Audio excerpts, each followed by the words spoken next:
doesn't hurt so bad. No? No. I know people usually anticipate much worse I of a was- feeling. But it's mostly like the anticipation for the tattoo is usually worse than the actual tattoo itself. But I know over time they definitely get a little shittier As it goes along? Okay. Well, it's exciting.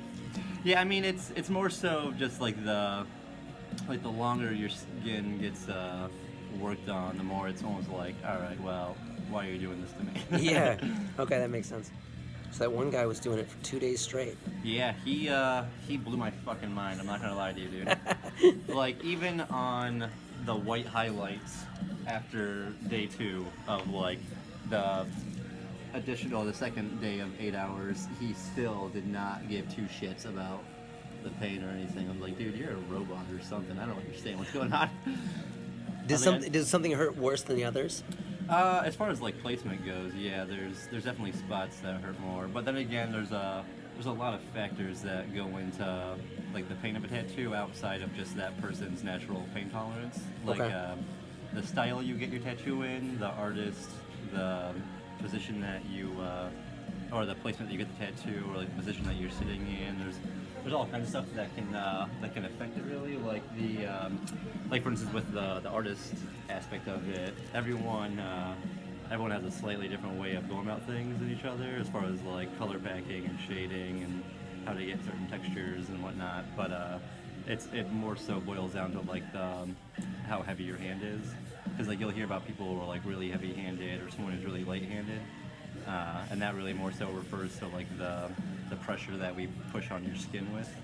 So like the heavy-handed dudes are more so like pushing your skin and being like more rough with it, whatnot. Okay. And then there's like the easy-going kind of let the needles do its thing, basically. Where do you? Who are you? I'm the angel of the shop when it comes to tattooing. That's great. I got feather man. fingers, as I've been told. I'm good with that. Yeah, usually I don't hear people complain too much, which, I mean, 2 days versus a couple hours is definitely a big difference, but Yeah.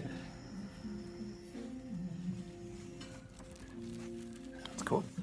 I think it's more so like at least when it comes to realism and stuff like that, it's more so of like how you would go about a painting. It's just not as like loose. Like where you do like when you do acrylic painting and whatnot, a lot of times you're doing like block shading and whatnot for your first foundation layer, and then you'll start smoothing things out and whatnot and blending colors into each other and whatnot. But with tattooing it's similar, but you can't do it quite the same exact route, because you once with tattooing compared to like painting, when you put that foundation layer on a painting, you can still work with it and change the color altogether. Like if you painted like a rose red or something like that in a painting, you can decide all of a sudden that you want to make that rose orange, and it's not a big deal. But when it comes to tattoos, you have to pretty much, the second that ink goes in your skin, it's there. Okay. So there's no like there's no going back into things. And I mean, you can go back in and like maybe like smoothing out a few shades or like add some texturing and whatnot to it afterwards, but other than that, it's basically whatever you put in is going to be there. So you kind of have to plan all those like tones and like blends and whatnot ahead of time, rather than just blocking them in and then going at it later. But I mean, I know everyone has like their own their way of doing things. Like I've seen people who do the more painterly style like realism portraits and whatnot, and the finished result looks good. But in my opinion, I think it leaves the tattoo with a higher chance of like looking more washed out or like blotchy over time, because when you put like your first base layer of like a red tone in or something like that before you want to go in and add more light and dark tones to it and everything, you've already saturated that original red enough to where you can only add so much more color to it before it'll eat up the skin, basically. So you kind of had to plan things ahead a little bit more with tattooing, but other than that, it's very similar to painting. Like a lot of apprentices start off their career by focusing all the energy on watercolor, because the approach for like traditional watercolor flash is very similar to the actual way you would tattoo it. Like you'll do all your bold black lines and whatnot, or your all your line weights and everything, and then you'll go back through and do all your black shading where it needs it, and then you'll start adding in your colors like dark to light, basically. And that's pretty much the exact same way it goes when you're doing the tattoo version. So I know watercolor is a big outlet for artists, but acrylics pretty much the same as long as you treat it with that same mindset. Were you a big artist in growing up? I was actually, yeah. Like pretty much all I did when I was growing up was play outside and draw, really. That's awesome. Or even combine the two at times. But I never actually thought I was gonna do anything with a career as far as art goes, which is why I was thinking like I've always liked architecture and everything, but the main focus for wanting to go into that field was wanting to have a more art-driven career, even if it was in an office still and whatnot. But obviously, this is a lot more artistically inclined. Yeah, for sure.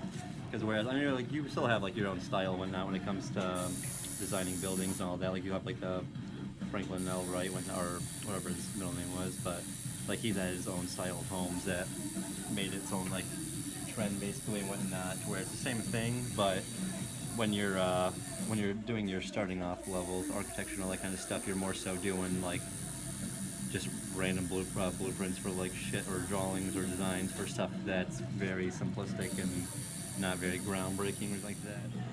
Yeah, I'd say the last like 2 years probably have definitely turned into more of like a social networking world for tattooing and whatnot. Like whether it be like there's all kinds of like people who are like pretty much famous on YouTube just because like they don't have a talent. Their talent is recording themselves get tattooed, and it's crazy though like how many like actual like how much exposure you can get yourself and like an artist or anything like that, or like how many people actually like live stream their tattoo. Like Bobby in the back, he live streams all of his tattoos on Twitch. So like 2 years ago that was not a thing.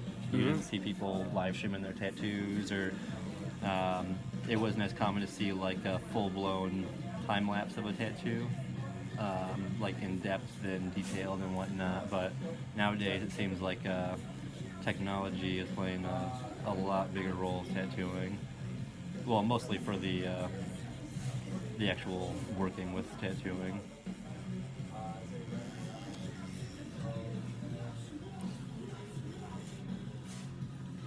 Yeah, my style is definitely more of a human printer, basically. Because the average tattoo, you do your 3 steps. You do line work, then black shading, and then your color, or at least for your standard color tattoo.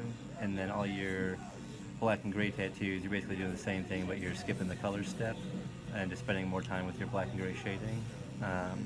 But generally, what you do is you'll go through, outline every little bit of information you need, wipe the whole thing off, and then start shading away at it.